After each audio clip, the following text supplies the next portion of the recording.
And once and for all, 2019 pa to, gusto talagang pass is pass na okay. Tapos na to, yung Ford Everest. Let's settle that once and for all.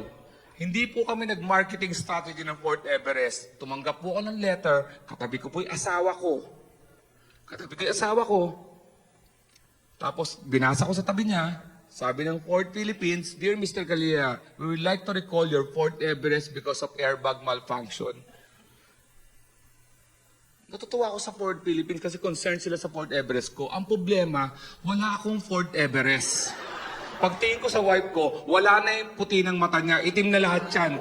Nagtatransfer siya, kinokontak niya rin yung mga kaibigan niya babae. So may Fort Everest ka. Sige, hindi. Malaking kotse yan ha, so may pamilya ka iba. Wala nga. So ang laki ng bahay niyo, pag ganun yung sa, easy. Iniwanan ko, mali na iniwanan ko yung asawa ko. Dahil pag iniwanan mo yung babae, ang tendency niyan, tumawag sa kapwa babae para humingi ng advice. At sa history ng consultancy ng mga babae sa kapwa babae, walang naayos na problema. Nanggagatong yung mga babae. Parang yung asawa ko may dalang apoy, nagpunta sa gasoline station, sasabog talaga.